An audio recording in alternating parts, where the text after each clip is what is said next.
Kozhikode medical college മാതൃശിശു സംരക്ഷണ കേന്ദ്രത്തിൽ കരുതൽ വിശ്രമ കേന്ദ്രം തുറന്ന് പ്രവർത്തനം ആരംഭിച്ചു. മുൻ രാജ്യസഭാ എംപി എളമരം കരീം പദ്ധതി ഉദ്ഘാടനം ചെയ്തു. മാതൃശിശു സംരക്ഷണ കേന്ദ്രത്തിന്റെ മുഖം മിനുക്കിയാണ് രോഗികളുടെ കൂട്ടിരിപ്പുകാർക്കുള്ള കരുതൽ വിശ്രമ കേന്ദ്രം തയ്യാറായിരിക്കുന്നത്. എംപിയുടെ പ്രാദേശിക വികസന ഫണ്ടിൽ നിന്ന് 3.30 കോടി ചെലവഴിച്ചാണ് പദ്ധതികൾ പൂർത്തീകരിച്ചത്. പ്രസവ വാർഡിൽ രോഗികളുടെ സഹായികളായി എത്തുന്ന സ്ത്രീകൾക്ക് വിശ്രമിക്കാനാണ് 2 നിലകളിലായി 70 കട്ടിലുകളും സാധനങ്ങൾ സൂക്ഷിക്കാനുള്ള ലോക്കറുകളും ടോയ്ലറ്റ് ബ്ലോക്കും ഉൾപ്പെടെ സൗകര്യങ്ങളോട് കൂടിയ വിശ്രമ കേന്ദ്രം. ആശുപത്രിയിൽ എത്തുന്ന മറ്റുള്ളവർക്ക് വിശ്രമിക്കാനാണ് വിശ്രമ കേന്ദ്രം നിർമ്മിക്കുന്നത്.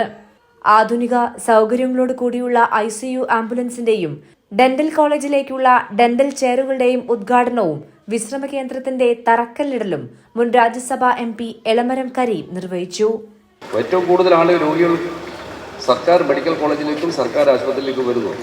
ഈ ജില്ലയിൽ തന്നെ ഫറോക്ക് താലൂക്ക് ആശുപത്രി അതിമനോഹരമായൊരു കെട്ടിടമാണ് ഒരാഴ്ച മുമ്പ് ഉദ്ഘാടനം ചെയ്തത്. ഇതുപോലെയാണ് മിക്ക ആശുപത്രികളും. MLA മാരും ജനപ്രതിനിധികളും തദ്ദേശ ഭരണ സ്ഥാപനങ്ങളും മത്സരിച്ച് ഓരോ പ്രദേശത്തെ ആരോഗ്യ പ്രസ്ഥാനത്തെ ശക്തിപ്പെടുത്തുക. അങ്ങനെ വിശ്വാസം വരുമ്പോൾ സർക്കാർ ആശുപത്രിയിലേക്ക് കൂടുതൽ ആളുകൾ വരുന്നു. MPയുടെ പ്രാദേശിക വികസന ഫണ്ടിൽ നിന്നും കോഴിക്കോട് ഗവൺമെന്റ് മെഡിക്കൽ കോളേജിന് 3.30 കോടി രൂപ അനുവദിച്ചുകൊണ്ടാണ് വിവിധ പ്രവൃത്തികൾ പൂർത്തീകരിച്ചിരിക്കുന്നത്. ചടങ്ങിൽ government medical college principal KG Sajid Kumar അധ്യക്ഷത വഹിച്ചു. കൈരളി ന്യൂസ്, കോഴിക്കോട്.